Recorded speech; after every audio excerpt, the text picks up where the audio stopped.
Hi everyone, welcome back. तो देखिए आज के लेक्चर में हम एक्सेप्शंस कवर करने वाले हैं आयनाइजेशन एंथैल्पी के। ठीक है, वेरी वेरी इंपॉर्टेंट टॉपिक। और इस टॉपिक से एक ना एक क्वेश्चन ज़रूर आपको देखने को मिलेगा कहीं पर भी, चाहे बोर्ड एग्जाम हो चाहे आपके कॉम्पिटिटिव एग्जाम हो। ठीक है, तो वैसे भी एक्सेप्शन से बहुत क्वेश्चन बनते हैं।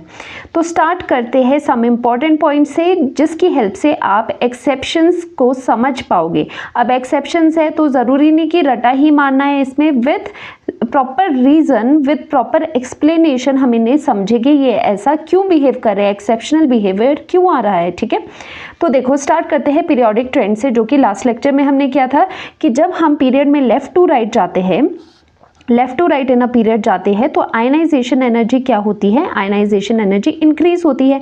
उसका रीज़न क्या था, जैसे ही आप लेफ्ट टू राइट जा रहे हो एटॉमिक नंबर बढ़ रहा है, न्यूक्लियर चार्ज बढ़ रहा है। न्यूक्लियर चार्ज बढ़ने की वजह से इलेक्ट्रॉन और न्यूक्लियस के बीच में जो अट्रैक्टिव इंट्रैक्शंस है वो बढ़ेगी और उस वजह से इलेक्ट्रॉन टाइटली बाउंड होगा और ज़्यादा एनर्जी आपको देनी पड़ेगी सो दैट वो इलेक्ट्रॉन बाहर निकाल सको। ठीक है, वही आयनाइजेशन एंथैल्पी होती है कि कितनी एनर्जी रिक्वायर्ड है सो दैट आप इलेक्ट्रॉन को आउट कर सको एटम से। ठीक है, अब देखो जैसे हम डाउन द ग्रुप जाते हैं तो क्या पढ़ा था हमने कि जो आयनाइजेशन एंथैल्पी होती है वो डिक्रीज करती है।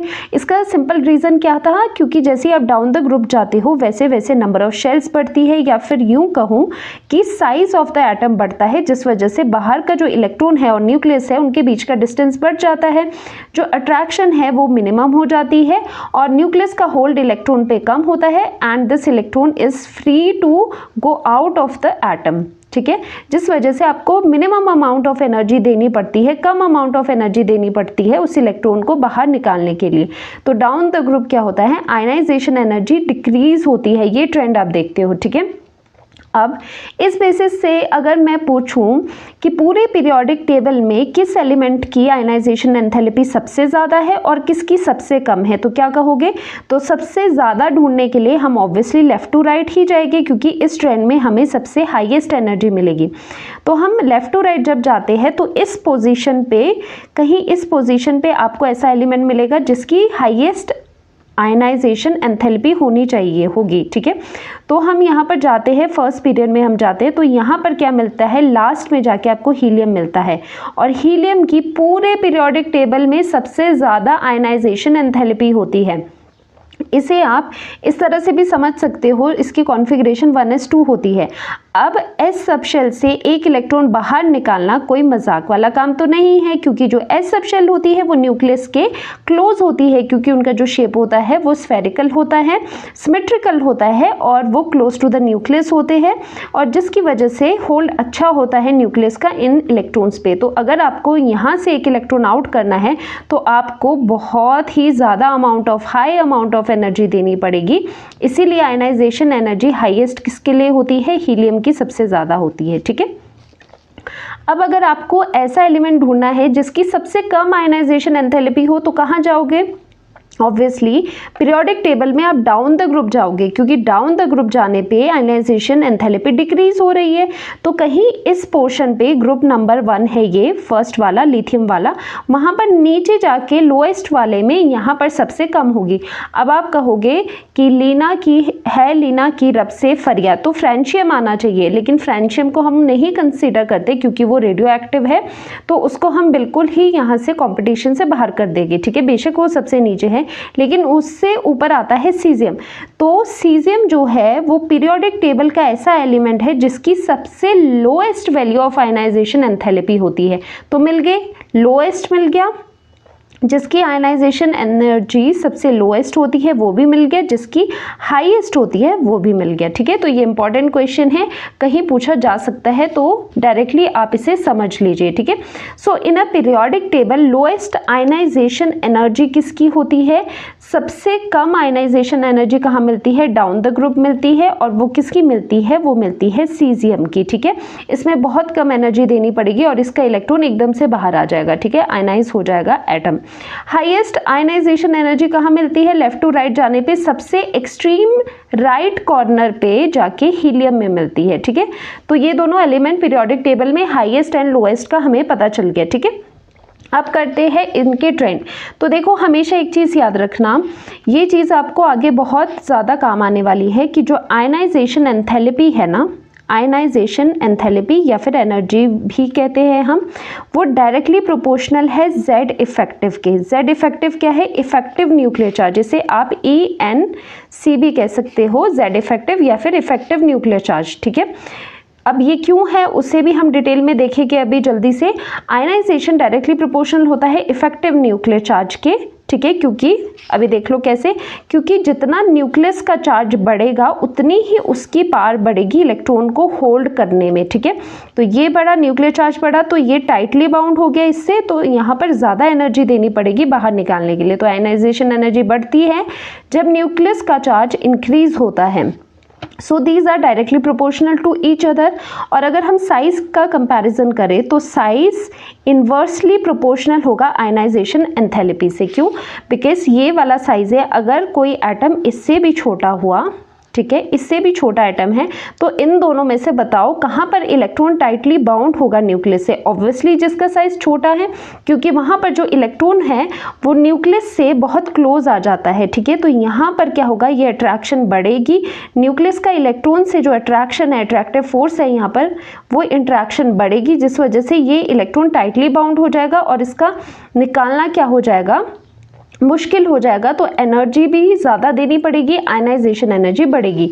तो साइज़ का क्या रिलेशन है? जैसे ही साइज़ कम होगा वैसे आयनाइजेशन एनर्जी बढ़ती है, तो ये इसका रिलेशन है। अब हम बात करते हैं तो इन सब में जो शील्डिंग इफेक्ट होता है, मैंने लास्ट लेक्चर्स में आपको बताया शील्डिंग इफेक्ट क्या होता है। जो इनर इलेक्ट्रॉन्स हैं उनका वो करते हैं शील्डिंग, किसकी? न्यूक्लियर चार्ज की शील्डिंग करते हैं वो बाहर पहुंचने से, ठीक है। न्यूक्लियर चार्ज को वो शील्ड करते हैं ताकि वो बाहर वाले इलेक्ट्रॉन पर ना पहुंचे। तो वहां पर जो शील्डिंग इफेक्ट है उसका रिलेशन आयनाइजेशन एंथैल्पी के साथ क्या है? शील्डिंग इफेक्ट, ठीक है, effect is inversely proportional to ionization energy. वो कैसे है? क्योंकि जितना, जैसे ये न्यूक्लियस है, ये मान लो कि यहाँ पर इनर इलेक्ट्रॉन्स है, जितने इनर इलेक्ट्रॉन्स ज़्यादा होंगे उतना ही वो क्या करेंगे, बाहर वाले इलेक्ट्रॉन को शील्ड करेंगे। मतलब जो ये न्यूक्लियस का चार्ज है ना, उसको बाहर पहुँचना था, लेकिन उसको यहाँ पर हिंड्रेंस मिल रही है, तो वो थोड़ा थोड़ा बाहर पहुँच रहा है, ठीक है। तो न्यूक्लियस का जो चार्ज है, तो ये शील्डिंग इफेक्ट या फिर कहते हैं स्क्रीनिंग इफेक्ट भी। तो स्क्रीनिंग इफेक्ट या फिर शील्डिंग इफेक्ट की वजह से जो न्यूक्लियस का चार्ज है वो बाहर तक इफेक्टिवली नहीं पहुंचेगा, जिसकी वजह से ये क्या हो जाएगा, लूज हो जाएगा, लूजली बॉन्ड हो जाएगा। तो थोड़ी सी भी आप एनर्जी दोगे तो क्या हो जाएगा, उससे इसका लूजली बाउंड होगा और थोड़ी सी भी एनर्जी देने से ये बाहर निकल जाएगा, ठीक है। तो यहाँ पर क्या हमें समझ आता है, जैसे ही शील्डिंग इफेक्ट हमारा ज़्यादा होता है वैसे ही आयनाइजेशन एंथैल्पी कम होती है। क्योंकि आपने यहाँ पर अगर शील्डिंग इफेक्ट ज़्यादा कैसे होगा, इनर इलेक्ट्रॉन ज़्यादा आ जाएंगे तो ये क्या हो जाएगा, इसकी पकड़ इस पर कम हो जाएगी, ठीक है। तो ये लूज होगा, तो यहाँ पर शील्डिंग इफेक्ट आपने इंक्रीज किया तो आयनाइजेशन एनर्जी कम हुई, तो एनर्जी आपको कम देनी पड़ी, तो आयनाइजेशन एनर्जी यहाँ पर कम होगी। क्योंकि न्यूक्लियस का चार्ज शील्ड हो रहा है, रुक रहा है, यहाँ पर स्क्रीन की तरह ये रुक गया, ब्लॉक हो गया, बाहर तक नहीं पहुँच रहा है, तो इलेक्ट्रॉन का निकलना आसान हो जाएगा, क्योंकि न्यूक्लियस का उस पर कोई भी इफेक्ट नहीं पड़ रहा, ज़्यादा इफेक्ट नहीं पड़ रहा है, ठीक है। So these are inversely proportional to each other. जैसे ही शील्डिंग इफेक्ट बढ़ता है वैसे ही आयनाइजेशन एनर्जी कम हो जाती है, ठीक है। लास्टली इसे हम इस तरह से भी देख सकते हैं, बहुत ही ईजी मेथड है कि आपने सिर्फ देखना है ईज टू रिमूव इलेक्ट्रॉन, ठीक है, रिमूव इलेक्ट्रॉन। जितनी आसानी से, जितनी इजीली इलेक्ट्रॉन का रिमूवल होगा उतनी आयनाइजेशन एनर्जी कम होगी। मान लो ये वाला इलेक्ट्रॉन है, बाहर वाला इलेक्ट्रॉन है, अगर ये इजीली रिमूव हो रहा है, ठीक है, ये बहुत आसानी से इजीली रिमूव हो रहा है, तो आपको एनर्जी भी कम ही देनी पड़ेगी। क्या ज़रूरत है इतनी ज़्यादा एनर्जी देने की अगर ये इजीली रिमूवेबल है, ठीक है। तो ईज टू रिमूव आपको देखना है, अगर इजीली रिमूवेबल है तो उससे क्या करोगे, आयनाइजेशन एनर्जी आपको कम देनी पड़ेगी। इसीलिए ionization energy is inversely proportional to किसके, ईज टू रिमूव इलेक्ट्रॉन, ठीक है।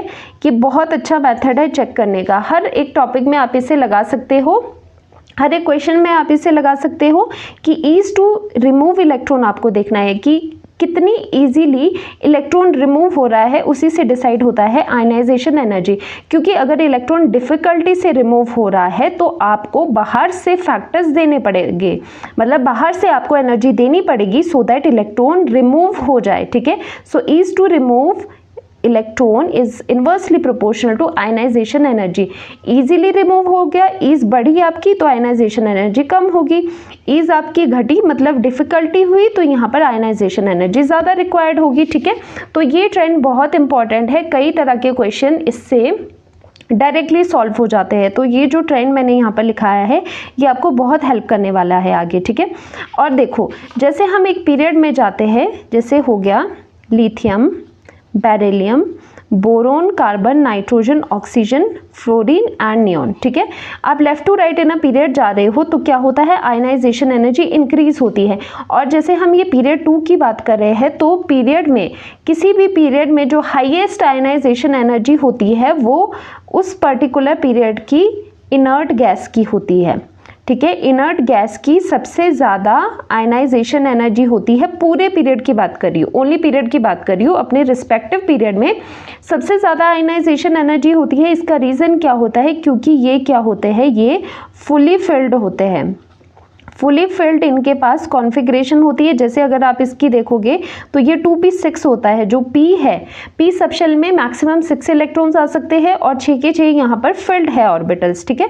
तो यहाँ पर 2p6 है तो ये फुली फिल्ड कॉन्फ़िगरेशन है जिसकी वजह से ये स्टेबल कॉन्फ़िगरेशन है। यहाँ से इलेक्ट्रॉन निकालना, इसे छेड़ना बहुत ही मुश्किल है, तो यहाँ पर बहुत ही ज़्यादा अमाउंट ऑफ एनर्जी आपको देनी पड़ेगी। इसी वजह से आयनाइजेशन एनर्जी सबसे ज़्यादा होती है नोबल गैसेस की अपने रिस्पेक्टिव पीरियड में, ठीक है। अपनी बात कर रहे हैं, नीचे आर्गन होगा उसकी पीरियड 3 में सबसे ज्यादा होगी, इस तरह से, ठीक है। So within a period inert gas has highest ionization enthalpy. अब देखो, अब हम बात करते हैं सक्सेसिव आयनाइजेशन एनर्जी की, जो मैंने लास्ट लेक्चर में आपको ये करवाया था, आयनाइजेशन एनर्जी 1, आयनाइजेशन एनर्जी 2 और आयनाइजेशन एनर्जी 3। मतलब फर्स्ट इलेक्ट्रॉन अगर आपको रिमूव करना है, जैसे ये यहाँ पर गैशियस एटम है, इसे एक इलेक्ट्रॉन आपने निकाल दिया तो बना X नेगेटिव, इसे कहते हैं हम फर्स्ट आयनाइजेशन एनर्जी, मतलब फर्स्ट इलेक्ट्रॉन को निकालने के लिए जो एनर्जी आप दे रहे हो। सेकंड आयनाइजेशन एनर्जी क्या होती है, सेकंड लूजली बाउंड, फर्स्ट निकालने के बाद जो आप ये नहीं करना है कि डायरेक्टली सेकंड ही कोई अलग ही इलेक्ट्रॉन निकालना है, नहीं, सक्सेसिव है तो स्टेप वाइज होगा। यहाँ पर आपने छोड़ा था तो ये X पॉजिटिव से फर्दर इलेक्ट्रॉन बाहर निकाले, तो जब आप सेकेंड इलेक्ट्रॉन बाहर निकालते हो तो उस टाइम पर कितनी एनर्जी दी, वो होती है ionization energy, second ionization energy. तो ये हो जाता है X2 पॉजिटिव। अब ये जो X2 पॉजिटिव है इसमें से आप एक और इलेक्ट्रॉन निकालोगे, वो हो जाता है X3 पॉजिटिव। तो ये थर्ड आयनाइजेशन एनर्जी। तो ये कंसेप्ट था।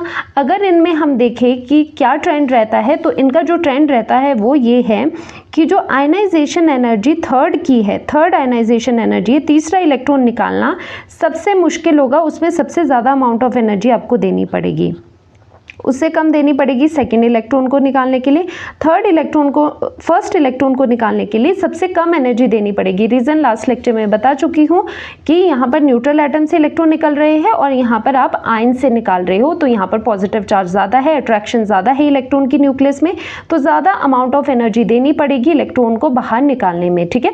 तो ये ट्रेंड है। और यहाँ पर एक इंपॉर्टेंट बात, जो ये ट्रेंड है, this trend is always true for same element. That means अगर हम बात कर रहे हैं किसी की, जैसे हम ऑक्सीजन की बात कर रहे हैं या नाइट्रोजन की बात करें, एक पर्टिकुलर एलिमेंट, जैसे हम ऑक्सीजन की बात कर रहे हैं, ऑक्सीजन की ही first ionisation energy, second and third का जो ट्रेंड है वो हमेशा ये ही रहेगा, ठीक है। और अगर आप नाइट्रोजन की बात करो, उसी में पूछो सेम एलिमेंट की अगर हम बात करें, तो उसके लिए ये ट्रेंड हमेशा ट्रू होगा, ठीक है। आपको वहाँ पर कोई भी फुली फिल्ड या हाफ फिल्ड चेक नहीं करना है, ये बात ध्यान रखना है, ये आगे क्वेश्चन में भी मैं बताऊंगी। आपको वहाँ पर इलेक्ट्रॉनिक कॉन्फ़िगरेशन नहीं चेक करनी है। हमेशा किसी भी एक एलिमेंट के लिए, किसी सेम एलिमेंट के लिए जब आप E3, 2 एंड 1 कंपेयर कर रहे हो, ionization energy, successive ionization energies अगर आप चेक कर रहे हो, तो ये रिलेशन इज ऑलवेज ट्रू, ठीक है, ऑलवेज ट्रू। आपको चेक नहीं करना है इलेक्ट्रॉनिक कॉन्फ़िगरेशन। ऐसा क्यों है? क्योंकि ऑब्वियसली जैसे ही आप आयन की तरफ जाते हो, आयंस की तरफ जाने से न्यूक्लियर चार्ज बढ़ता है, जिसकी वजह से डिफिकल्टी होती है इलेक्ट्रॉन को बाहर निकलने में, ठीक है। तो एनर्जी ज़्यादा देनी पड़ती है, तो ये हमेशा ट्रेंड ट्रू है, ठीक है। वो अलग बात है अगर हम क्रॉस करके आयनाइजेशन एंथैल्पीज को चेक करें, दैट मीन्स अगर हम इन दोनों की आपस में इसकी फर्स्ट आयनाइजेशन एनर्जी, इसकी भी फर्स्ट या इसकी सेकंड और इसकी सेकंड चेक करें, वो अलग बात है, उसमें हम इलेक्ट्रॉनिक कॉन्फ़िगरेशंस चेक करते हैं। लेकिन अगर आपको सेम एलिमेंट की पूछ रहे हैं कि इसकी फर्स्ट, सेकंड एंड थर्ड का कंपैरिजन बताओ, तो वो ऑलवेज ये वाला ही रिलेशन रहने वाला है, ठीक है। अब देखते हैं पेनिट्रेशन इफेक्ट। ये चीज़ें देखो मैं आपको पहले ही क्यों बता रही हूँ, आप सोच रहे होंगे कि मैम एक्सेप्शंस तो नहीं बता रहे, क्योंकि एक्सेप्शन से पहले ये छोटे छोटे पॉइंट्स पढ़ने ज़रूरी है, सो दैट वहाँ पर आपको इजी हो जाए, ठीक है, क्योंकि ये सारे पॉइंट्स आगे लगने वाले हैं। पेनिट्रेशन इफेक्ट क्या होता है? इलेक्ट्रॉन्स का होता है पेनिट्रेशन इफेक्ट। पेनिट्रेशन इफेक्ट ये होता है कि इलेक्ट्रॉन्स, ये न्यूक्लियस है, ये इलेक्ट्रॉन है, अब यहाँ पर इनकी आपस में अट्रैक्शन है, तो इलेक्ट्रॉन का पेनिट्रेशन इफेक्ट है कि वो इसके क्लोज, इसके पास जाना चाहता है, इसकी तरफ अट्रैक्शन है उसकी, और इसकी तरफ वो अट्रैक्टेड है, उसी को कहते हैं पेनिट्रेशन इफेक्ट। अब ये इसका ऑर्डर होता है SPDF। जो S सबशेल में इलेक्ट्रॉन होगा वो ज़्यादा अट्रैक्टेड होगा टुवर्ड्स द न्यूक्लियस, वो ये चाहेगा कि वो बिल्कुल न्यूक्लियस के पास चले जाए, ठीक है, इसी को कहते हैं पेनिट्रेशन इफेक्ट। तो S सबशेल के इलेक्ट्रॉन्स ज़्यादा पेनिट्रेशन इफेक्ट दिखाते हैं, सबसे कम होता है F का। अब इसका रीज़न क्या है?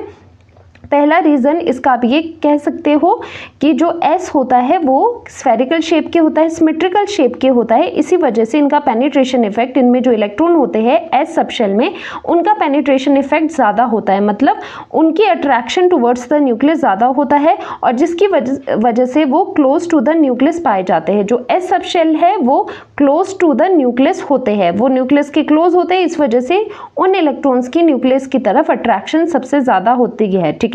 तो यही है पेनिट्रेशन इफेक्ट, क्या है? अट्रैक्शन टुवर्ड्स न्यूक्लियस, इलेक्ट्रॉन का अट्रैक्शन टुवर्ड्स द न्यूक्लियस, ठीक है।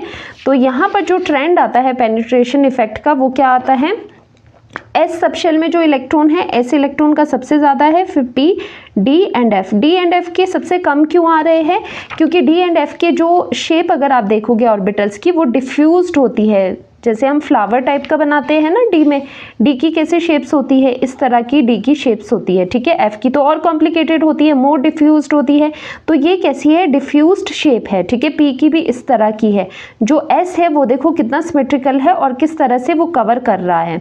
तो इसी वजह से जो एस में इलेक्ट्रॉन जब होंगे वो ज़्यादा अट्रैक्टेड होंगे टुवर्ड्स द न्यूक्लियस, उनको बाहर निकालना बहुत मुश्किल हो जाएगा, ठीक है, क्योंकि उनमें जो न्यूक्लियस का अट्रैक्शन है वो सबसे ज़्यादा होता है, ठीक है। ये बात आपको समझ आ गई। अब बात करते हैं फुली फिल्ड की और हाफ फिल्ड की, ठीक है। तो देखो हाफ फिल्ड में कौन से आते हैं, पहले फुली फिल्ड की मैं बात करती हूँ। जैसे पी से स्टार्ट कर लेते हैं। पी में मैक्सिमम कितने इलेक्ट्रॉन्स आते हैं? 6 आते हैं। डी में मैक्सिमम कितने आते हैं? 10 आते हैं। एफ में मैक्सिमम कितने आते हैं? 14 आते हैं। तो ये फुली फिल्ड हो गए, ठीक है। तो फुली फिल्ड ऑर्बिटल्स में आपको इस तरह से देखने को मिलता है।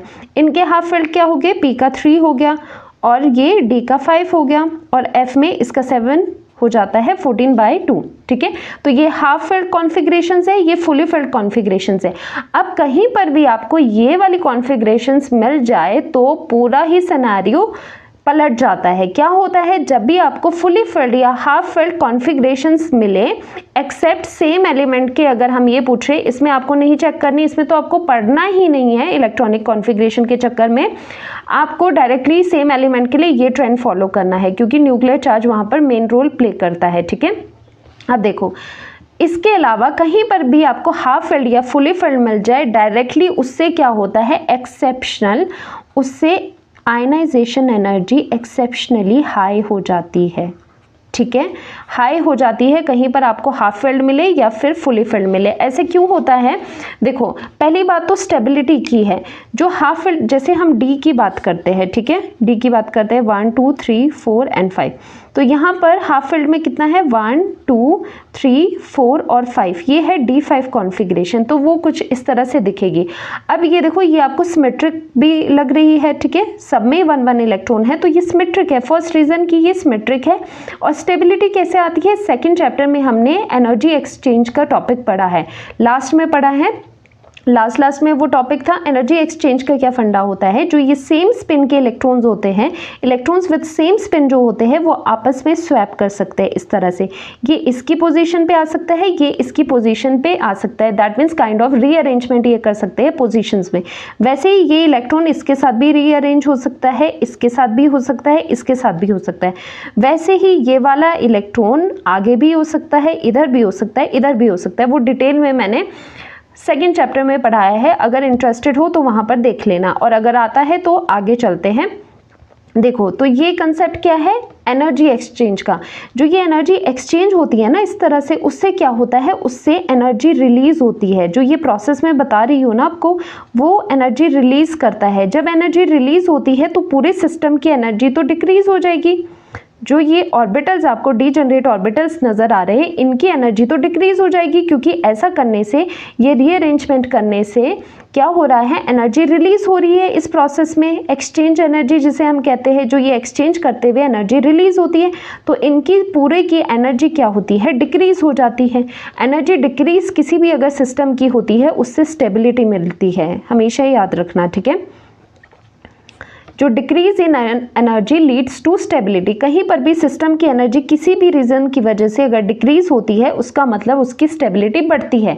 तो इस वजह से जो ये हाफ फिल्ड कॉन्फ़िगरेशंस होती है या फिर fully filled, same goes for D10। D10 में भी ये होगा कि वो रीअरेंजमेंट कि वो जो रीअरेंजमेंट का नंबर है वो बढ़ जाता है, जिसकी वजह से ज़्यादा एनर्जी रिलीज होती है, तो ऑर्बिटल्स की एनर्जी कम हो जाती है और स्टेबिलिटी आती है। इसीलिए जो ये हाफ फिल्ड और जो फुली फिल्ड कॉन्फ़िगरेशंस कभी भी आ जाती है, ये स्टेबल होती है।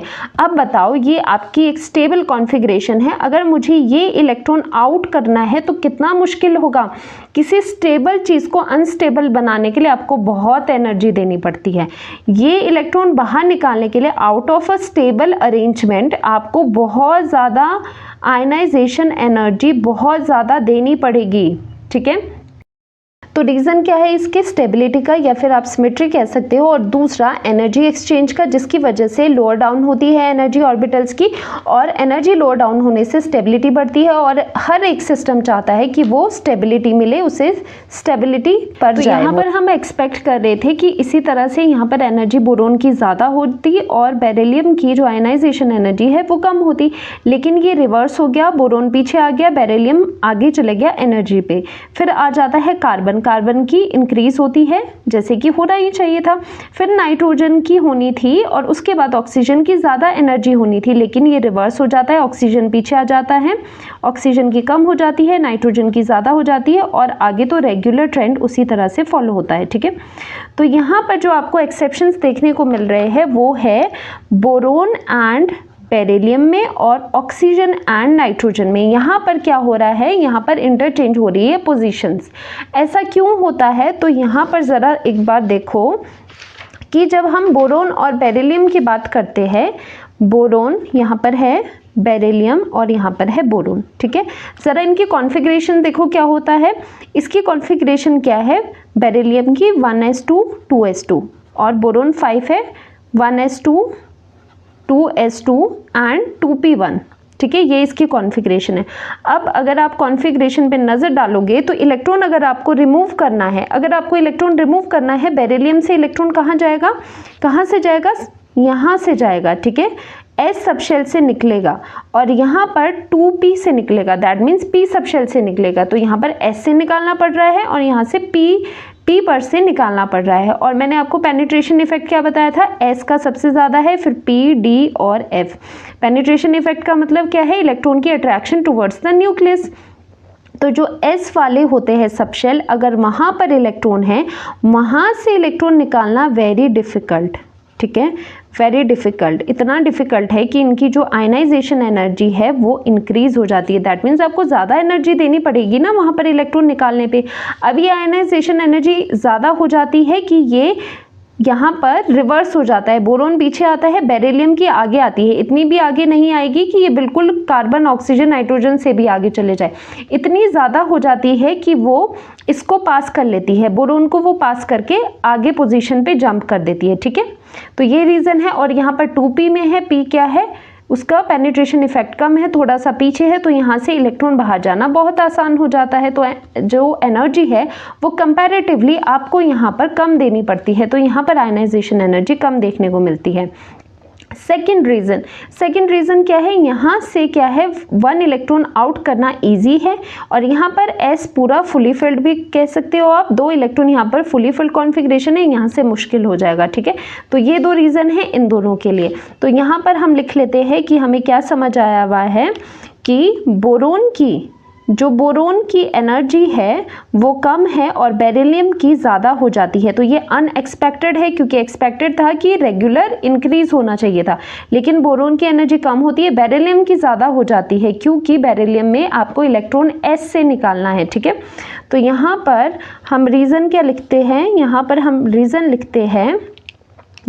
रीज़न देते हैं कि in beryllium electron to be removed from S subshell, इसकी वजह से आयनाइजेशन एनर्जी यहाँ पर इंक्रीज होती है। अगर आप ऑक्सीजन और नाइट्रोजन को देखो, यहाँ पर नाइट्रोजन है, यहाँ पर ऑक्सीजन है, अगर आप इसके आउटर कॉन्फ़िगरेशन देखोगे तो ये 1s2, ये आ जाता है लास्ट में 2p3, ठीक है, लास्ट कॉन्फ़िगरेशंस लिख रही हूँ मैं सिर्फ, ठीक है, और ये आ जाता है 2p4। तो अगर आप यहाँ पर देखोगे तो जो p3 है, मैंने क्या कहा था, जो फुली फिल्ड है वो क्या होती है, p6 होती है, और इसका अगर हाफ करोगे वो क्या हो जाता है, p3। ये है फुली फिल्ड कॉन्फ़िगरेशन, ये है हाफ फिल्ड कॉन्फ़िगरेशन। मैंने आपको लास्ट में ये पॉइंट बताया था कि कभी भी fully filled and half filled configurations आ जाए, वहाँ पर स्टेबिलिटी का रोल होता है, वहाँ पर स्टेबिलिटी आपको कंसीडर करनी होगी कि नाइट्रोजन में क्या है, ये हाफ फिल्ड कॉन्फ़िगरेशन है, किस तरह की है, इस तरह की, यहाँ पर इस तरह से 3 इलेक्ट्रॉन हाफ फिल्ड है, ठीक है। और अगर हम यहाँ पर देखें, यहाँ पर देखोगे तो 1 2 3 एंड 4 इस तरह से है, तो ये क्या है, हाफ फिल्ड कॉन्फ़िगरेशन है, जिसकी वजह से ये कॉन्फ़िगरेशन की वजह से स्टेबिलिटी आती है। अगर स्टेबिलिटी है किसी की सिस्टम में, अगर स्टेबल है तो उसको वहाँ से एक इलेक्ट्रॉन, अब मुझे बताओ ये इलेक्ट्रॉन बाहर निकालना इजी होगा या टफ होगा, ऑब्वियसली टफ होगा, क्योंकि यहाँ पर एक स्टेबल अरेंजमेंट है, इसको छेड़ना बहुत डिफिकल्ट हो जाएगा, तो आपको ज़्यादा एनर्जी देनी पड़ेगी। तो यहाँ पर आयनाइजेशन एनर्जी इंक्रीज कर जाती है, ठीक है, और यहाँ पर इतनी ज़्यादा नहीं देनी पड़ेगी, क्योंकि यहाँ पर देखो, अगर ऐसे भी देखोगे 2 इलेक्ट्रॉन यहाँ पर इनमें आपस में भी रिपल्शन होगा, तो थोड़ा सा रिपल्शन की वजह से भी यहाँ पर इतनी इलेक्ट्रॉन्स में न्यूक्लियस की अट्रैक्शन नहीं होगी, तो यहाँ पर आयनाइजेशन एनर्जी कंपैरेटिवली कम देनी पड़ेगी। इसीलिए क्या होता है, जो नाइट्रोजन है उसकी आयनाइजेशन एनर्जी ज़्यादा होती है, उसके नाइट्रोजन की आयनाइजेशन एनर्जी ज़्यादा है एज़ कम्पेयर टू ऑक्सीजन, ठीक है। ऑक्सीजन की कम है और नाइट्रोजन एक स्टेप आगे जंप कर देता है। इसका रीज़न क्या है, इसका कॉन्फ़िगरेशन का है। नाइट्रोजन में क्या है, हाफ फिल्ड कॉन्फ़िगरेशन, ठीक है, तो ये इसका रीज़न हो गया। तो यहाँ पर हमने 2 एक्सेप्शंस देखे पीरियड नंबर 2 में, बेरिलियम बोरोन और नाइट्रोजन ऑक्सीजन। अब हम मूव करते हैं towards period number 3। Period number 3 में भी सेम होगा, देखो इसके नीचे वाले ही एलिमेंट्स है, ठीक है। जैसे लिथियम के नीचे क्या है, सोडियम, ठीक है, तो sodium, magnesium, aluminium, silicon, phosphorus, sulphur, chlorine and argon, ठीक है। जस्ट इनके नीचे है, 3rd पीरियड है। जैसा ऊपर हो रहा है सेम यहाँ पर भी ऐसे ही होगा। यहाँ पर कहाँ होगा, जैसे लिथियम छोड़ के हमने 2 करे थे, तो यहाँ पर सोडियम छोड़ के ये दोनों में प्रॉब्लम होगा, फिर एक छोड़ के यहाँ पर फॉस्फोरस एंड सल्फर में प्रॉब्लम होगा, ठीक है। तो यहाँ पर भी हमने रिवर्स करनी है पोजीशन, इसको पीछे लाना है और इसको आगे लाना है, इससे आगे लाना है और इससे पीछे डालना है, ठीक है। जस्ट ये चीज़ यहाँ पर होगी और रीज़न सेम है जैसे ऊपर रीजन्स थे। यहाँ पर क्या रीज़न आ जाएगा, देखो यहाँ पर मैं रीज़न लिख लेती हूँ, पहले हम ये लिख लेते हैं ज़रा। इसका जो ट्रेंड है वो क्या है, एक्सपेक्टेड था कि रेगुलर इंक्रीज होना चाहिए, लेकिन यहाँ पर प्रॉब्लम आती है, तो क्या हो जाता है, सोडियम का कम होगा, उसके बाद आना चाहिए था मैग्नीशियम, लेकिन एल्यूमिनियम पीछे आता है, मैग्नीशियम की ज़्यादा हो जाती है, ठीक है, मैग्नीशियम की आयनाइजेशन एनर्जी ज़्यादा हो जाती है, फिर आता है सिलिकॉन, फिर पीछे आ जाता है सल्फर, फॉस्फोरस की एनर्जी ज़्यादा हो जाती है, फिर क्लोरीन एंड देन आर्गन, ठीक है, ये इनका ट्रेंड रहता है। यहाँ पर जो प्रॉब्लम है वो कहाँ पर है, मैग्नीशियम एल्यूमिनियम में और फॉस्फोरस, सल्फर एंड फॉस्फोरस में। और इसका रीज़न क्या है, सेम रीज़न है जैसे बोरोन एंड जो बेरिलियम का और बोरोन का रीज़न था, सेम जाएगा। यहाँ पर कॉन्फ़िगरेशन क्या थी, यहाँ पर 2s2 था, अब नीचे पीरियड में है तो यहाँ पर 3s कर दोगे उसके लिए। ठीक है, यहाँ पर कर लेती हूँ मैं, ये आ जाएगा सोडियम, ये एल्यूमिनियम हो गया और ये होगा मैग्नीशियम। ठीक है, यहाँ पर क्या है, आउटर कॉन्फ़िगरेशन 3s2 है और यहाँ पर 3p1 है। ठीक है, 3s2 3p1 है। अब यहाँ पर क्या है, सेम शेल में हम देखते हैं जो पेनिट्रेशन इफेक्ट है वो s वालों का सबसे ज़्यादा होता है। यहाँ से रिमूव करना मुश्किल है, डिफ़िकल्ट है, क्योंकि अट्रैक्शन ज़्यादा है तो आयनाइजेशन एनर्जी इसकी ज़्यादा हो जाती है। ठीक है, एल्यूमिनियम की जो है वो कम हो जाती है। ठीक है, और दूसरा है यहाँ पर सल्फ़र एंड फॉस्फोरस। सल्फ़र कहाँ आता है, सल्फ़र आता है ऑक्सीजन के नीचे, नाइट्रोजन के नीचे फॉस्फोरस, तो उसमें भी सेम रीज़न है। यहाँ पर नाइट्रोजन के नीचे फॉस्फोरस, ऑक्सीजन के नीचे सल्फ़र। तो यहाँ पर जो कॉन्फ़िगरेशंस होती है, लास्ट कॉन्फ़िगरेशन है यहाँ पर है 3p3। ठीक है, 3p3 और यहाँ पर है 3p4। जैसे यहाँ पर 2p है, जस्ट कॉन्फ़िगरेशन तो सेम ही होगी ना, एक ग्रुप के मेंबर्स है नीचे, जस्ट इनके जो पीरियड के नंबर है, जो इनकी शेल नंबर है वो ही चेंज हो रही है। तो आउटर कॉन्फ़िगरेशन में अगर देखें हम तो यहाँ पर फॉस्फोरस के पास क्या है, हाफ फिल्ड है। ठीक है, वही रीज़न जो यहाँ पर दिया है, हाफ फिल्ड है, जिसकी वजह से यहाँ पर आयनाइजेशन एनर्जी ज़्यादा हो जाती है, क्योंकि जहाँ पर भी हाफ फिल्ड या फुली फिल्ड कॉन्फ़िगरेशन आपको दिखे वहाँ पर एक्सेप्शनली हाई आयनाइजेशन एंथैल्पी आपको देखने को मिलती है और यहाँ पर आयनाइजेशन एनर्जी कंपैरेटिवली कम होती है। तो फॉस्फोरस की जो आयनाइजेशन एनर्जी है वो ज़्यादा है सल्फर से। ठीक है, सेम रीज़न है जो ऊपर है वही आप रिपीट करके लिख सकते हो। मैग्नीशियम की ज़्यादा इसलिए है क्योंकि वहाँ पर इलेक्ट्रॉन रिमूव होना है एस सबशेल से और जो पेनिट्रेशन इफेक्ट एस का होता है वो ज़्यादा होता है। ठीक है, और यहाँ पर क्या रीज़न होगा, फॉस्फोरस में क्या है, हाफ फिल्ड कॉन्फ़िगरेशन है जो कि स्टेबल होती है। ठीक है, ये रीज़न आगे। अब थर्ड एक्सेप्शन देखो, पीरियड में दोनों कर दिए हमने, अब थर्ड आती है ट्रांजिशन सीरीज़। ठीक है, जिसमें है 3d 4d 5d।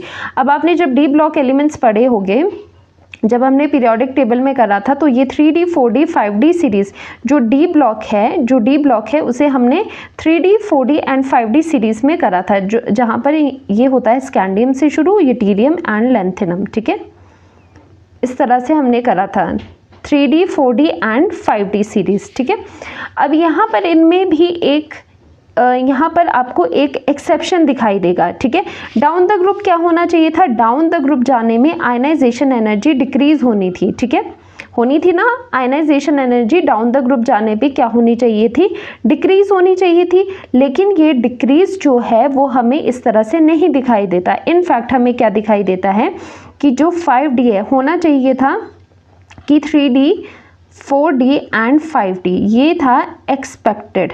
ठीक है, बट ये ऐसा नहीं होता। क्या होता है, जो 3d है उसकी सबसे ज़्यादा एनर्जी हो जाती है। ठीक है, तो क्या हो जाता है, जो 5d है उसकी एनर्जी, आयनाइजेशन एनर्जी सबसे ज़्यादा, फिर 3d आता है, फिर जाके 4d आता है। तो यहाँ पर हमें ट्रेंड देखने को मिलता है कि 5d की आयनाइजेशन एनर्जीज का ट्रेंड, 3d फिर 4d, तो ये 5d होना चाहिए था पीछे से, डायरेक्टली ये आगे आ जाता है। ठीक है, आयनाइजेशन एनर्जीज इनकी ज़्यादा होती है। जैसे यहाँ पर 3d सीरीज़ है, 4d सीरीज़ है एंड 5d सीरीज़ है। ठीक है, तो यहाँ पर क्या है, यहाँ पर है जैसे हम 3d सीरीज़ में हम आगे से देखते हैं, जैसे टाइगर, ज़रा, हाफा। ठीक है, अगर मैं इनका ट्रेंड आपको पूछूं आयनाइजेशन एंथैल्पीज का, तो क्या होगा, आप तो कहोगे कि डाउन द ग्रुप है तो क्या होना चाहिए, एक्सपेक्टेड क्या था, एक्सपेक्टेड ये था कि टाइटेनियम, जिरकोनियम, हैफनियम कि ये ऐसे डिक्रीज हो। ठीक है, एक्सपेक्टेड ये था। अब ये कौन से सीरीज़ का है, ये 3d सीरीज़ का है, ये 4d सीरीज़ का है, ये 5d सीरीज़ का है। ठीक है, तो क्या होता है, जो 5d सीरीज़ का है वो आगे आ जाता है। तो इनका जो ट्रेंड है वो क्या होगा, इनका जो ट्रेंड है वो ये होगा कि हैफनियम की सबसे ज़्यादा आयनाइजेशन एनर्जी होगी, फिर उसके बाद टाइटेनियम की होगी, फिर जिरकोनियम की होगी। ठीक है, क्योंकि यहाँ पर ये ट्रेंड फॉलो हो रहा है, 5d है, ये 3d है और ये 4d वाला एलिमेंट है। ठीक है, अब ऐसा क्यों होता है? जब आप यहाँ पर 3D 4D 5D में यहाँ पर देखते हो, यहाँ पर आता है स्कैंडियम। क्या आता है? Scandium, yttrium and lanthanum. अब लैंथेनम में क्या होता है? यहाँ पर लैंथेनाइड्स होते हैं। कहाँ से होते हैं? इस कैप में क्या होते हैं? सीरियम से लेके आगे तक क्या हो जाते हैं? ल्यूटीशियम तक लैंथेनाइड्स होते हैं। ठीक है, तो वहाँ पर लैंथेनाइड में क्या होते हैं? लैंथेनाइड्स में जो लास्ट इलेक्ट्रॉन होता है वो कहाँ जाता है? लैंथेनाइड में लास्ट इलेक्ट्रॉन जाता है F में। ठीक है, तो यहाँ पर इनर क्या होते हैं? F इलेक्ट्रॉन्स आ जाते हैं। इसी वजह से यहाँ पर लैंथेनाइड कॉन्ट्रैक्शन, लैंथेनाइड कॉन्ट्रैक्शन क्या है कि जो इनर F इलेक्ट्रॉन्स है उनकी क्या है? पुअर शील्डिंग है। शील्डिंग मैंने ट्रेंड क्या बताया था आपको?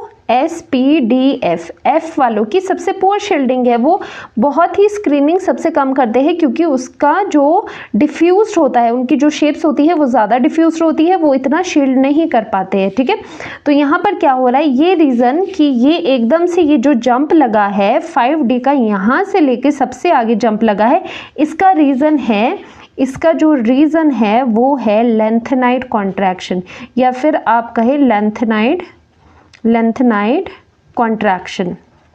लास्ट लेक्चर्स में भी बताया है और यहाँ पर भी और बता देती हूँ क्या होता है lanthanide contraction. Due to poor shielding effect of F electrons, inner F electrons, क्या होता है? Z इफेक्टिव इंक्रीज करता है। इफेक्टिव न्यूक्लियर चार्ज अगर इंक्रीज हो गया, न्यूक्लियस है, ठीक है, यहाँ पर F इलेक्ट्रॉन्स है बीच में, इनका शील्डिंग इफेक्ट पुअर है, मतलब ये अपना काम ढंग से नहीं कर रहे, तो बाहर के इलेक्ट्रॉन तक ये चार्ज बढ़ेगा, मतलब Z इफेक्टिव बढ़ेगा। इफेक्टिव न्यूक्लियर चार्ज बढ़ रहा है, बाहर वाला इलेक्ट्रॉन आराम से इसका न्यूक्लियस का जो न्यूक्लियर चार्ज है वो आराम से फील कर पा रहा है। ठीक है, तो इसकी वजह से क्या है? Z इफेक्टिव बढ़ता है 5D सीरीज में, क्योंकि जो लैंथेनाइड्स है वो कहाँ से शुरू होते हैं? 5D सीरीज से ही स्टार्ट होते हैं। यहाँ से F इलेक्ट्रॉन्स की एंट्री होती है जिनका पुअर शील्डिंग इफेक्ट होता है, उसकी वजह से Z इफेक्टिव बढ़ता है और उसकी वजह से आयनाइजेशन एनर्जी बढ़ती है, तो 5D सीधे आगे आ जाते हैं। तो कभी भी 3D 4D 5D सीरीज के क्वेश्चन आ जाए तो 5D वालों की एनर्जी सबसे ज़्यादा होगी, फिर 3D, उसके बाद 4D। ठीक है, ये डायरेक्टली आगे जंप क्यों लगा? Due to lanthanide contraction, poor shielding by inner F electrons. ठीक है, तो ये यहाँ पर एक एक्सेप्शन है जो रेगुलर ट्रेंड को नहीं फॉलो करता है। अब देखो एक क्वेश्चन है, whose ionization energy is more out of phosphorus या फॉस्फोरस का कैटाइन। तो दो चीजें हैं, एक फॉस्फोरस है, एक फॉस्फोरस का कैटाइन है, उसमें से पूछ रहे हैं किसकी आयनाइजेशन एनर्जी ज्यादा है, कंपैरिजन आपको करना है। तो देखो यहाँ पर फॉस्फोरस है, इसकी जरा आयनाइजेशन कर ले एक बार। ठीक है, तो यहाँ पर आयनाइजेशन मतलब यहाँ पर इलेक्ट्रॉन रिमूव करते हैं तो ये आ जाता है P पॉजिटिव। ठीक है, अब यहाँ पर P पॉजिटिव की भी आयनाइजेशन करते हैं। P पॉजिटिव की आयनाइजेशन कैसे करेंगे? एक इलेक्ट्रॉन बाहर निकाल देंगे और इस पे आ जाएगा 2 पॉजिटिव चार्ज, 1 तो पहले ही था, 2 पॉजिटिव आ गया। अब यहाँ पर अगर आप कॉन्फ़िगरेशन देखोगे फॉस्फोरस की, मैं आउटर कॉन्फ़िगरेशन लिखती हूँ, चलो ये क्लोज करके आर्गन कर लेते हैं, उसके बाद आ जाता है 3s2 और ये है 3p3। ठीक है, जब हम यहाँ से एक और इलेक्ट्रॉन निकाल रहे हैं तो ये क्या आ जाती है कॉन्फ़िगरेशन? 3s2 और ये आ जाती है 3p2, क्योंकि एक इलेक्ट्रॉन यहाँ से गया। अब देखो इन दोनों की आयनाइजेशन एनर्जी को अगर हम कंपेयर करें इस तरह से, तो उस हिसाब से तो किसकी ज़्यादा आनी चाहिए? यहाँ पर हाफ फिल्ड कॉन्फ़िगरेशन, आप कहोगे कि इसकी आयनाइजेशन एनर्जी ज़्यादा होनी चाहिए, फॉस्फोरस की ज़्यादा होनी चाहिए कैटाइन से, पर ऐसा नहीं होता है, इसकी आयनाइजेशन एनर्जी कम होती है। ये वाला लॉजिक आपको नहीं लगाना है, क्योंकि आपको ध्यान होगा मैंने पीछे कहा था कि जब सेम एलिमेंट की बात हो रही होती है और सक्सेसिव आयनाइजेशन एनर्जी का क्वेश्चन आए तो कभी भी कॉन्फ़िगरेशन मत देखो। अब आप कहोगे कि ये सक्सेसिव वाला क्वेश्चन कैसे है? अब देखो ये फॉस्फोरस है, जब फॉस्फोरस की आयनाइजेशन होती है तो P पॉजिटिव है, हम यही तो कर रहे हैं, इसी को रिपीट करके यहाँ पर कर रहे हैं। दैट मीन्स ये क्या है? ये आयनाइजेशन एनर्जी 1 है और ये आयनाइजेशन एनर्जी 2 है। ठीक है, जस्ट मैं आपको ये चीज़ एक बार बता दूं, कभी भी जैसे ये P और P पॉजिटिव आ गए, नाइट्रोजन पॉजिटिव आ गए, ऑक्सीजन पॉजिटिव आ जाए, कभी भी इस तरह से कंपैरिजन आ जाए तो पहले तो ये देखना है कि जो ये एलिमेंट है ये तो सेम है, दैट मीन्स हमें सक्सेसिव का क्वेश्चन पूछ रहे हैं, तो हम क्या कहेंगे यहाँ पर कि यहाँ पर जब P पॉजिटिव है यहाँ पर न्यूक्लियर चार्ज क्या है, तो इसमें आप नहीं जाओगे, ठीक है, इस कंसेप्ट पर आप नहीं जाओगे। यहाँ पर आप क्या कहोगे, जो न्यूक्लियर चार्ज है इस केस में वो इंक्रीज कर रहा है, ठीक है। इंक्रीज क्यों कर रहा है, क्योंकि ये देखो पॉजिटिव बढ़ रहा है ना यहाँ पर, और यहाँ पर जो न्यूक्लियर चार्ज है वो क्या है, न्यूक्लियर चार्ज यहाँ पर कम है। और न्यूक्लियर चार्ज जहाँ पर ज़्यादा होता है, nuclear charge is directly proportional to ionization energy, जो मैंने फर्स्ट में आपको पढ़ाया है कि ionization energy is directly proportional to Z effective. Z effective क्या है, इफेक्टिव न्यूक्लियर चार्ज ही है, या फिर इसको आप एनसी भी लिख सकते हो, न्यूक्लियर चार्ज। तो न्यूक्लियर चार्ज कहाँ पर ज़्यादा है, पी पॉजिटिव में है, क्योंकि यहाँ पर प्रोटॉन्स ज़्यादा है। तो प्रोटॉन्स, न्यूक्लियर चार्ज किससे आता है, प्रोटॉन से ही तो आता है। तो यहाँ पर हम लिख सकते हैं कि ionization energy of P positive is greater than P because ionization energy second is always greater than ionization energy first for the same element, अब ये क्वेश्चन घुमा के था, ठीक है, घुमा के था ना। अगर डायरेक्टली मैं पूछती कि फॉस्फोरस की फर्स्ट और सेकंड आयनाइजेशन एनर्जी में से कौन सी ज़्यादा है, तो आप डायरेक्टली बता देते कि फॉस्फोरस के लिए सेम एलिमेंट है तो उसके लिए सेकंड ही ऑब्वियसली ज़्यादा होगी। लेकिन इस तरह से पूछा तो आप कॉन्फ़िगरेशन पे चले गए, तभी मैं कहती हूँ यहाँ पर कॉन्फ़िगरेशन का रोल डोमिनेट नहीं कर रहा है। यहाँ पर कौन सा फैक्टर डोमिनेट कर रहा है, न्यूक्लियर चार्ज का। तो ये इंपॉर्टेंट है, ये ध्यान में रखना। कभी भी पी पॉजिटिव आ जाए या फिर कोई दूसरा एलिमेंट उसका कैटायन आ जाए तो सबसे पहले तो देखना एलिमेंट तो सेम है, यहाँ पर भी फॉस्फोरस है, यहाँ पर भी फॉस्फोरस है, आयन तो बाद में है तो फॉस्फोरस ही ना। तो इसके लिए जो आयनाइजेशन एनर्जी सेकंड है, सेकंड इलेक्ट्रॉन को निकालने के लिए ज़्यादा एनर्जी देनी पड़ेगी एज कंपेयर टू फर्स्ट वाला, ठीक है। तो ये सक्सेसिव आयनाइजेशन एनर्जी का इनडायरेक्ट थोड़ा सा क्वेश्चन हमने। तो अब चलते हैं ग्रुप 13 की तरफ। वेरी इंपॉर्टेंट ग्रुप, अपना फेवरेट ग्रुप मान लो इसे, क्योंकि इस पर से बहुत क्वेश्चन बनते हैं। चाहे आप साइज की बात करो, साइज की जब हम बात कर रहे थे, रेडियस की बात कर रहे थे, वहाँ पर भी यहाँ पर एक्सेप्शन देखने को मिला था। गैलियम का जो साइज है वो छोटा है एल्यूमिनियम से, ठीक है। वैसे नीचे ट्रेंड क्या है, साइज इंक्रीज करता है, लेकिन यहाँ पर साइज डिक्रीज हुआ था। एक एक्सेप्शन वहाँ पर भी देखने को मिला था और यहाँ पर भी आज हमें एक्सेप्शन देखने को मिलेगा, इसीलिए इसको अपना फेवरेट ग्रुप मान लो। यहाँ से क्वेश्चन बनेगा ही बनेगा, ठीक है। वेरी वेरी इंपॉर्टेंट ट्रेंड, बहुत ही इसमें क्या होने वाले हैं, आगे पीछे चीज़ें होने वाली है, हमारी एक्सपेक्टेशन से बिल्कुल ही उलट इसमें चीज़ें होने वाली है, ठीक है। तो 1 सेकेंड, तो हम यहाँ पर ज़रा रफ में पहले देख लेते हैं क्या है। देखो, boron, aluminium, gallium, indium, thallium, ठीक है। कैसे लर्न किया था, बैंगन, आलू, गाजर इन थैला, ठीक है, ग्रुप नंबर 13। तो यहाँ पर होना क्या चाहिए था, एक्सपेक्टेड था कि जब हम डाउन द ग्रुप जाते हैं तो जो आयनाइजेशन एंथैल्पी है वो डिक्रीज़ होनी चाहिए थी, तो इनका ट्रेंड ऐसे डिक्रीजिंग में जाना चाहिए था। लेकिन एक्चुअली मैं बताऊँ क्या होता है, तो बहुत ही इसमें मज़ेदार चीज़ क्या है, जो ये थैलियम होता है ना, सबसे नीचे वाला, जिसकी आयनाइजेशन एनर्जी सबसे कम होनी चाहिए थी, वो यहाँ से जंप मार के इस पोजीशन पे आ जाता है, बोरोन के नीचे आ जाता है। और साथ ही क्या होते हैं, एल्यूमिनियम एंड गैलियम जो है वो भी अपना जो पोजीशंस है वो स्विच कर लेते हैं, ठीक है। ये नीचे आ जाता है, ये ऊपर आ जाता है। ये आयनाइजेशन एनर्जी में ये चीज़ें यहाँ पर देखने को मिलती है। आप इसको ऐसे भी लर्न कर सकते हो, जैसे मैंने एरो दिया है, ये ऊपर आ गया, ये नीचे आ गया, या फिर मैं एक और ग्राफ से अभी आपको समझाऊंगी बाद में। पहले यहाँ पर रीज़न देख लो, ये ऐसी चीज़ें हुई क्यों हैं, थैलियम ऊपर क्यों गया है और इन्होंने अपनी जो पोजीशंस है वो स्विच क्यों करी है। तो बात करते हैं पहले थैलियम से, ठीक है। अब देखो थैलियम क्या करता है, जो थैलियम है वो कौन से पीरियड में आता है, अगर आप देखो ये है second period, second, third, fourth, fifth और सिक्स्थ।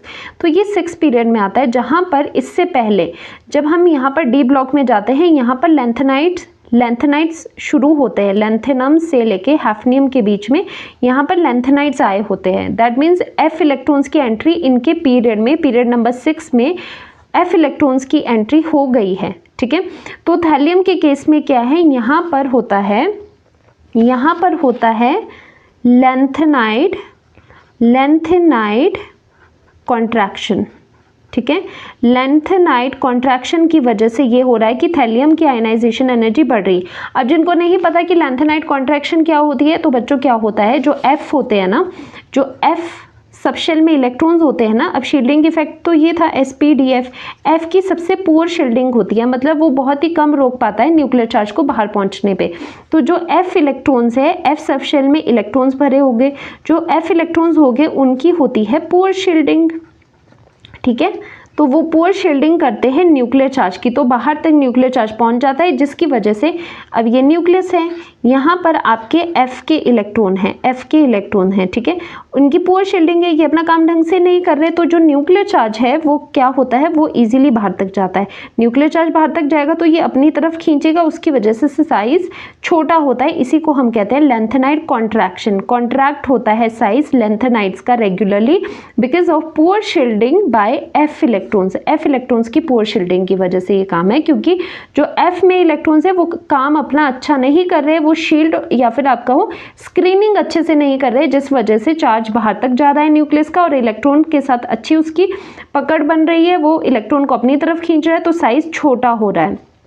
अगर यहाँ पर एक्चुअली क्या हुआ, Z इफेक्टिव बढ़ा, तो इसके केस में जो रीज़न है वो क्या है, रीज़न आप दे सकते हो लेंथेनाइड कॉन्ट्रैक्शन, और बोल सकते हो लेंथेनाइड कॉन्ट्रैक्शन से Z इफेक्टिव न्यूक्लियर चार्ज बाहर वाले इलेक्ट्रॉन पे बढ़ रहा है, जिसकी वजह से क्या होगा, ionization energy is directly proportional to Z effective. पहले ही कर दिया था, वैसे भी अगर इनकी पकड़ मजबूत होगी, इसको बाहर निकालना तो बहुत डिफिकल्ट काम हो जाएगा, तो ज़्यादा अमाउंट ऑफ एनर्जी देनी पड़ेगी, इसीलिए आयनाइजेशन एनर्जी इंक्रीज कर जाती है, ठीक है। इसीलिए जो थैलियम है उससे डायरेक्टली जब मारा और उसकी आयनाइजेशन एनर्जी इतनी बढ़ गई कि वो बोरोन के जस्ट निचले वाले प्लेस में आ गया, ठीक है। तो क्या ट्रेंड है इनका, बोरोन है पहले, फिर थैलियम है। अब यहाँ वाली इनकी कहानी क्या है, इनकी भी कहानी सुन लो। देखो, जब हम 3D सीरीज़ करते थे ना, कहाँ से स्टार्ट होती थी, स्कैंडियम से स्टार्ट होती थी, ठीक है। स्कैंडियम से जाते हुए हम जिंक तक पहुँचते थे 3D सीरीज़ पे, ठीक है। यहाँ पर D ब्लॉक खत्म होता था, फिर स्टार्ट होता था P ब्लॉक। अब P ब्लॉक में यहाँ पर बोरोन, एल्यूमिनियम, और इस वाले पीरियड में आता है गैलियम, इंडियम, थैलियम, ये ऐसी पोजीशन है, ठीक है। तो 3D सीरीज में चल रहे हैं, यहाँ पर गैलियम आता है। अब देखो, जो जिंक की कॉन्फ़िगरेशन है, अगर मैं इसकी आउटर कॉन्फ़िगरेशन आपको बताऊँ, ये है 3D10 4s2, तो D में बहुत ज़्यादा इलेक्ट्रॉन है, यहाँ पर 10 इलेक्ट्रॉन है, और इसके जस्ट बाद गैलियम आ रहा है, ठीक है। तो गैलियम के पास क्या होता है, तो यहाँ पर गैलियम में क्या होता है, ये तो इनर हो गया ना, 3D10 क्या है, इनर इलेक्ट्रॉन्स है, और यहाँ पर कहाँ जा रहा है, यहाँ पर P में इलेक्ट्रॉन जा रहा है।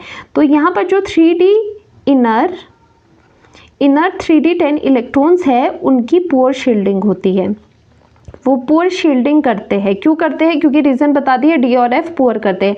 यहाँ पर क्या किया, यहाँ पर F वालों ने पुअर शील्ड किया, ठीक है। तो इनकी वजह से ये कारनामा हो रहा है कि यहाँ से ऊपर आयनाइजेशन एनर्जी जा रही है, और दूसरा काम कौन कर लेता है, डी वाले करते हैं। गैलियम के केस में क्या है, गैलियम के पास जस्ट इसके बाद ये आया है, 3D10 वाले इलेक्ट्रॉन्स तो है, वो पुअर शील्डिंग करते हैं, और ये इसके जस्ट बाद है, तो यहाँ पर ये इफेक्ट प्रोमिनेंट है।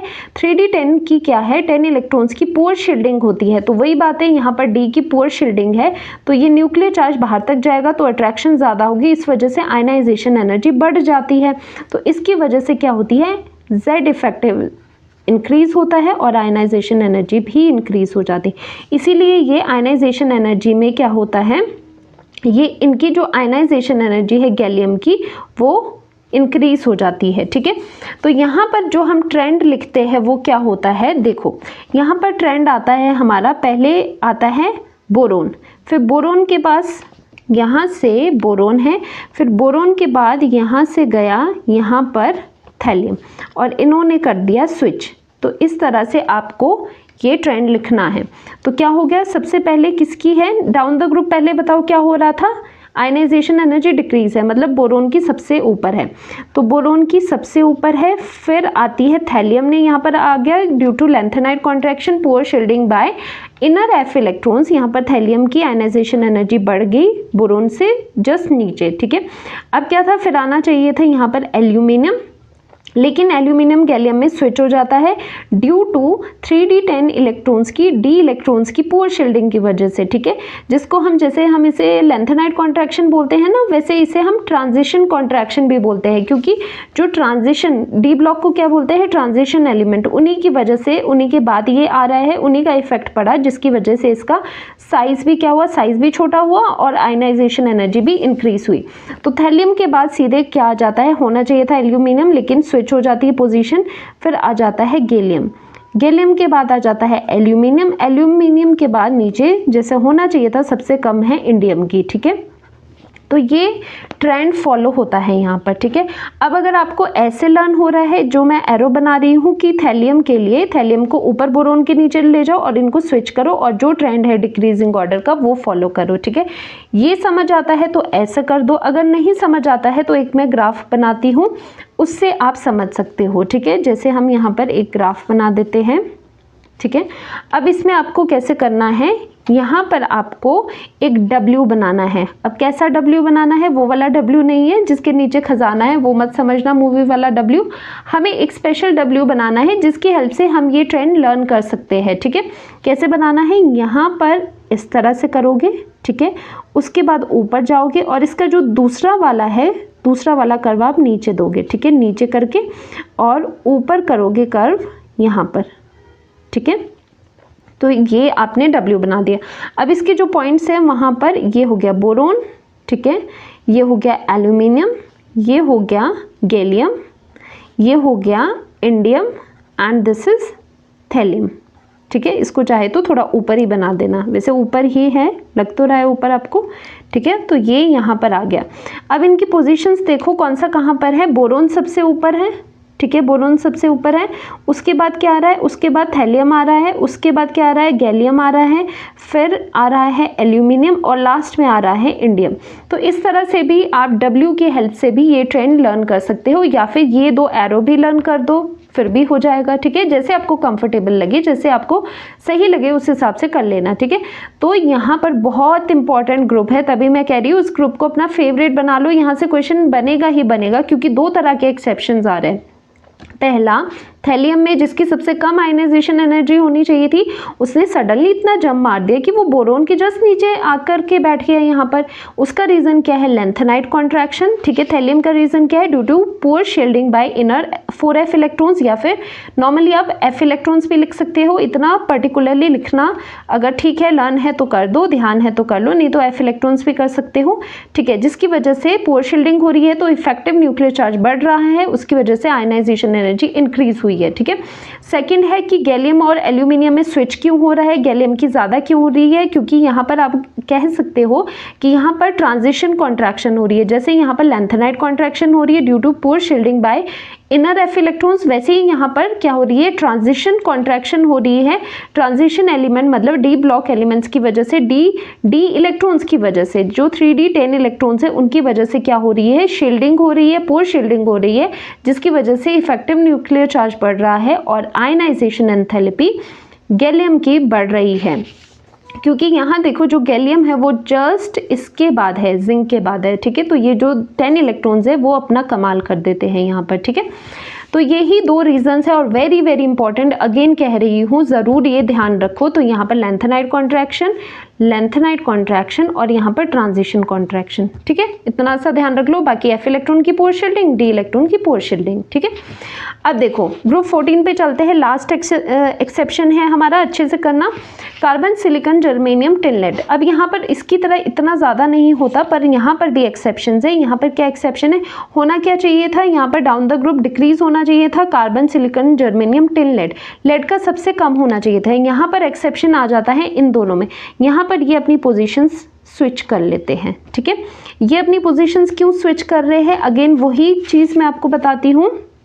देखो यहाँ पर है carbon silicon germanium tin and lead, ठीक है। अब देखो कौन से पीरियड्स में आ रहे हैं ये, अभी कार्बन वाला सेकंड पीरियड है, पीरियड नंबर 2 है, ये 3 है, 4, 5, 6, ये 6 पीरियड में आ रहे हैं। और जो 6 पीरियड है ये तो पी ब्लॉक के एलिमेंट्स है।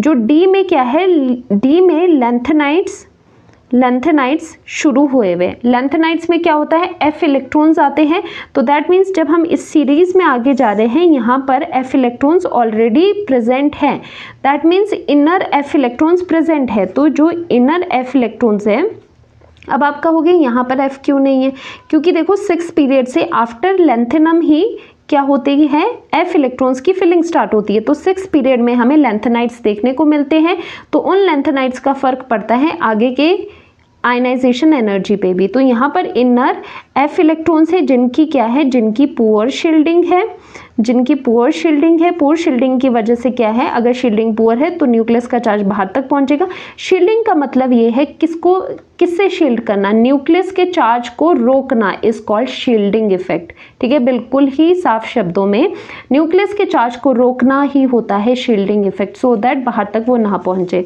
अगर ये नहीं रोक पा रहे तो ये तो मजे में आगे पहुंचेगा, बाहर तक जाएगा, तो इसकी इस पर जो होल्ड होगा वो टाइट हो जाएगा, तो इलेक्ट्रॉन का बाहर निकालना बहुत ही मुश्किल हो जाएगा, एनर्जी ज़्यादा देनी पड़ेगी। पुअर शील्डिंग की वजह से क्या है, न्यूक्लियस का चार्ज जिसे हम Z इफेक्टिव कहते हैं वो इंक्रीज हो जाएगा। Z इफेक्टिव क्या है, इफेक्टिव न्यूक्लियर चार्ज जो कि बाहर वाला इलेक्ट्रॉन फील कर रहा है वो ज़्यादा फील करेगा। ठीक है, और ये डायरेक्टली प्रोपोर्शनल होते हैं ionization energy and Z effective, जिसकी वजह से क्या हो जाती है, आयनाइजेशन एनर्जी इंक्रीज हो जाती है लेड की। अब ये इंक्रीज हो जाती है पर ये उसकी तरह थैलियम की तरह इतना जंप नहीं मारती कि ये बिल्कुल ऊपर ही हो जाए, ये इंक्रीज करती है बट ये इतना इंक्रीज करती है कि ये यहाँ पर टिन की पोजीशन में आ जाती है और टिन नीचे आ जाता है। ठीक है, तो ये इतना सा करती है और इसका रीज़न क्या है, लेंथेनाइड कॉन्ट्रैक्शन। ठीक है, तो यहाँ पर क्या हो जाता है, कार्बन की सबसे ज़्यादा होगी क्योंकि डाउन द ग्रुप क्या होती है, डिक्रीज होती है, कार्बन की ज़्यादा है। फिर सिलिकॉन, जर्मेनियम, आना था टिन, लेकिन यहाँ पर स्विच हो रही है पोजीशन, तो क्या आ जाता है, लेड पहले आता है और टिन लास्ट में चले जाता है। तो ये ऑर्डर फॉलो होता है। तो यहाँ पर जो हमें देखने को मिल रहा है, यहाँ पर हमें ये स्विच देखने को मिल रहा है। तो इसका रीज़न क्या है, reason is the lanthanide contraction, या फिर आप कह सकते हो पुअर शील्डिंग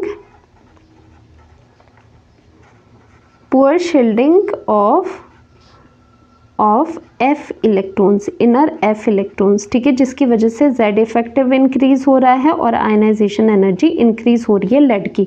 तो ये चीज़ आपको यहाँ पर देखने को मिलेगी 6th पीरियड में, जो कि है लेड का पीरियड। ठीक है, तो यहाँ पर क्या है, आगे लेंथेनाइड्स यहाँ पर शुरू हो जाते हैं, जिसकी वजह से यहाँ पर लेंथेनम और हैफनियम के बीच में यहाँ पर 14 एलिमेंट्स आएंगे, जिनकी वजह से, क्योंकि यहाँ पर इनर इलेक्ट्रॉन्स मतलब जो F इलेक्ट्रॉन्स है वो यहाँ से भरते हुए आगे आएंगे, तो उनके लिए तो ये इनर इलेक्ट्रॉन हुआ है, तो वो करते हैं लेंथेनाइड कॉन्ट्रैक्शन, या फिर आप कह सकते हो पुअर शील्डिंग इफेक्ट। क्योंकि जो शील्डिंग इफेक्ट होता है उसका ट्रेंड क्या होता है, SPDF। F की क्या होती है, F की पुअर शील्डिंग होती है। ठीक है, पुअर शील्डिंग इफेक्ट। ठीक है, तो ये रीज़न है। तो सारे एक्सेप्शन मैंने कवर करवा दिए जितने भी थे। ठीक है, तो कोई भी नहीं छोड़ा है। तो आई होप यहाँ से कोई ना कोई क्वेश्चन आएगा और आपको भी समझ आ गया होगा ये चीज़ें। तो एक बार फिर से प्रैक्टिस कर देना खुद से ये सारे एक्सेप्शंस, और मैं क्वेश्चंस भी लास्ट में करवाऊंगी। पहले मैं सारी थ्योरी करवाऊंगी इस चैप्टर की, लास्ट में हम क्वेश्चंस करेंगे। ठीक है, बहुत अच्छे से क्वेश्चन करेंगे, सो दैट आपको बिल्कुल ही आप कॉन्फिडेंट फील हो आपको, और एकदम से क्वेश्चन सॉल्व हो जाए पेपर में। ठीक है, तो मिलते हैं नेक्स्ट लेक्चर में, जिसमें हम स्टार्ट करेंगे next property. Bye bye, see you.